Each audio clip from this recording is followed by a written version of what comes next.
سلام، وقتتون بخیر باشه. من امروز یه تجربه میخوام باهاتون به اشتراک بذارم و در موردش یه توضیحی بدم خدمتتون. به تاریخ 24 نوامبر من از طریق یکی از دوستانم پیگیر شدم که یه مبلغ پولی رو میخواستم بفرستم ایران.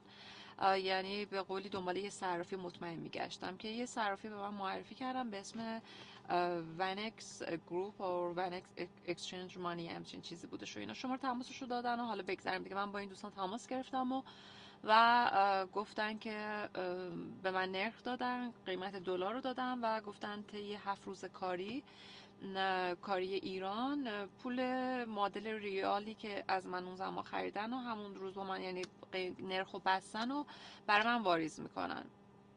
این موضوع گذشت تا 7 روز کاری تموم شد، بیشتر 10 روز هم تموم شد. من گفتم حالا تهران مثلا یکی دو روز هم همیشه تعطیلی و فلان و اینا. 10 روز گذشت. بعد 10 روز من با این دوستان تماس گرفتم و یه 24 ساعتی گذشت و پاسخی ندادم و موقعی هم که زنگ زدم به دفترشون دیدم که انقدر این میل باکسشون پره که مثلا میگه که خب اوکی الان جواب نمیدن، میره روی میل باکس شما چیز بذارین، پیغام بذارین و این میل باکسشون انقدر پر بود که دیگه اونم جواب نمیگه. یعنی مشخص شد که خب قبل از من خیلی از آدم‌های دیگه دارن برای اینا پیغام گذاشتن و اینا چند روز اصلا پاسخگو نیستن.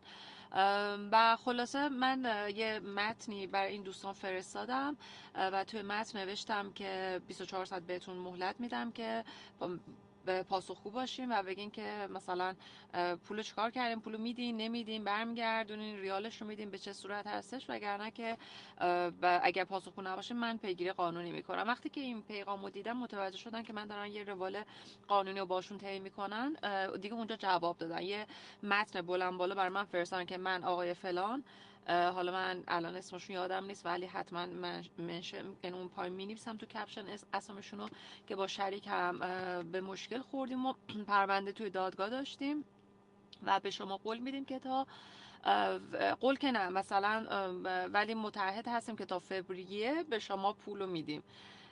حالا فکر کنید نوامبر تا فوریه این دوستان 2 ماه خورده ایه. بعد مثلا کار صرافی و ریالی که شما من پول خریدی به لحظه بعد به من پول تحویل بدی، بعد 7 روز اداری هم که تعهدتو اجرا نکردی حالا تازه اومدی به من میگی که اوکی تا فوریه هم صبر بکن.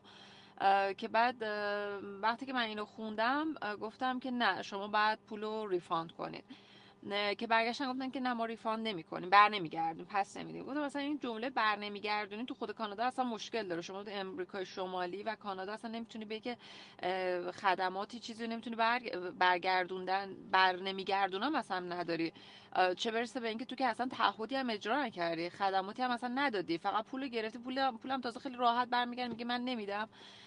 اینجا فقط خیلی ببخشید لباس زیر چیز غیر قابل برگردوندنه و مثلا مسواک و اینا. یعنی شما خوراکی هم میخوری خوش نیاد برمیداری میبری میگه که من از تامین خوشم نیومد و پولامو برگردونم. و تو چجوری خیلی راحت ادعات هم که میشه سالیان سال در اینجا داری خدمات میدی و داری خیلی خوب کار میکنی. خوب کار کردن که اول از همه وظیفه همه هستش، منت سر اینکه داری خوب تا الان خوب کار کردی نمیتونی بذاری و اینا، و اینم دلیل بر این نمیشه که الان بخوای به تعهدت اجرا نکنی.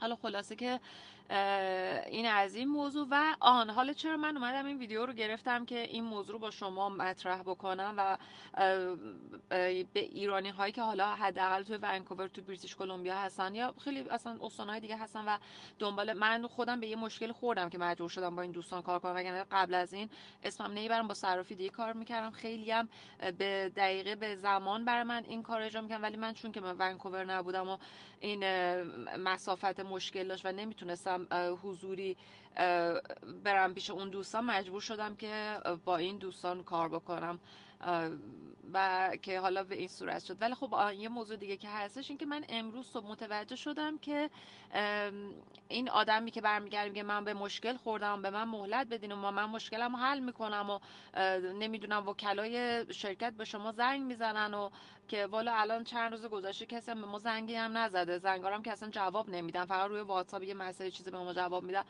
و من متوجه شدم که امروز توی چنل تلگرامشون اینا همچنان هر روز دارن فعالیت میکنن، دارن نرخ میدن، دارن دوباره یه سری آدم.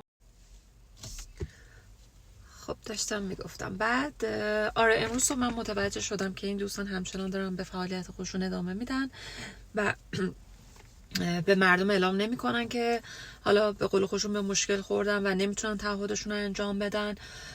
مثل دقیقا جریانی که واسه من اتفاق افتاده دیگه، پولا رو دارن باز از آدم‌های جدید میگیرن، اونایی که اطلاعی ندارن که این دوستان نمیتونن به تعهد خودشون عمل کنن و این فعلی که من نمیتونم ازش به کار ببرم و دارن ادامه میدن. و به خاطر همین امروز هم که من رفته بودم یکی از بانک هایی که این انتقال پول باش انجام دادم، چون من با 2 تا بانک این انتقال پول براش، یه مبلغ با یه بانک، یه مبلغ با یه بانک دیگه. خود اونجا خانومی که داشت کار من انجام میداد، اون قسمت بازرسیشون که بود، گفت حتما به اون حالا بالاخره ایرانیایی که هستین و این مشکل رو دارین که برای انتقال پول بگین که یه همچین کمپانی این داره این کارو میکنه که کسی دیگه این مشکل براشون پیش نیاد، چون حالا بالاخره پروسه زمان بریه دیگه. و اینکه آره به خاطر همین گفتم من این ویدیو رو بگیرم، این کمپانی رو معرفی بکنم، دست به دست هم بفرستیم. و خیلی برای من جالبه، یه سری پیجا هستن که توی ونکوور و تورنتو و فلان و اینا دنبال اینن که کی چیکار میکنه کی چیکار نمیکنه. خب آقا الان این که به مشکل خورده مسلماً شما که بعد اول اصلا بدونید کارتون خبره دیگه، بیاین خبر پر کنید بگین آقا این به مشکل خورده که 4 تا هموطن دیگه‌تون به این مشکل نخورن. و آره خیلی جاهای مختلف باید به صورت آنلاین، تلفنی یا حتی خیلی جاها به صورت این پرسن حضوری باید بریم این شکایت رو انجام بدیم و بالاخره ببینیم به کجا میرسیم دیگه. حالا ما توی مملکت که داریم زندگی میکنیم، از خود کانادا یا حالا خارجی و هندی و چینی اینجا که پرن، از هر ملیتی که اینجا پر هستن، به واسطه اینها بر ما مشکل پیش نیومد که بریم این روال قانونی رو یاد بگیریم، ولی خب بالاخره خود هموطنامون لطف دارن دیگه، باعث شدن که ما بریم بگردیم ببینیم که خب اگه به همچین مشکلی بخوریم چیکار میتونیم بکنیم. اول از همه از بانکامون باید شروع بکنیم، بعد دیگه یکی سازمان‌های مختلفی که باید بهشون زنگ بزنیم، با پلیس صحبت کنیم، گزارش بدیم، اون کیس نامبرها رو دونه بدونه داشته باشیم تا حتی به مرحله که به کورت بره. و حالا من همه مسیرها رو قرار برم و آپدیت میکنم شما رو دیگه، که حالا بالاخره توی مملکت اگه به این مشکلات خوردیم داریم اینجا زندگی میکنیم دیگه. درست مملکت خودمون نیست، ولی در نهایت هر جایی که داریم زندگی میکنیم اونجا میبایستی که باید یه سری اطلاعات هم در موردش داشته باشه. فقط چیز حالا خیلی عجیب غریبی نیست، فقط اینکه خیلی باید حواسمون رو جمع بکنیم، مخصوصا الان توی هر اخباری که در رابطه با جرم و جنایت و کلاهبرداری اینجور چیزا که میان اعلام میکنن توی کانادا، توی شهرهای حالا بزرگ کوچیک، این باندایی که میان اعلام میکنن توی این باندا همه ایرانی هستن، یه کانادا، یه به بخش هندی هم هست، یه چینی هم هست، ملیت‌های مختلف هم هستن. ولی اگه مثلا از هندیا هستن، هندیا چند میلیون نفر جمعیت اینجا دارن، ایرانی اصلا جمعیتی نداریم. و اینقدرم که حالا تو این قسمت‌های مثلا کارهای خلاف و غیر قانونی و اینجور چیزا ماشاءالله هزار ماشاءالله اسم داریم و اسممون هست دیگه، به خودی هم که رحم نمی‌کنیم دیگه. حالا این کلا این فعل کلا مشکل داره، حالا با خارجی و داخلیش فرق نداره، ولی دیگه به ماشاءالله لازم شده بیشتر به خودی هم میزنه. آره و در نهایت که همین خواستم که اینو در جریان باشین. من وبسایت شرکت و همه، حالا نمیدونم اصلا شرکت ثبتی هم هست یا نه، ولی خب بالاخره اون رسیدی که به من داده اونم خودش بس اگه نباشه که یه داستان دیگه ای که اصلا به صورت غیر قانونی داره فعالیت میکنه.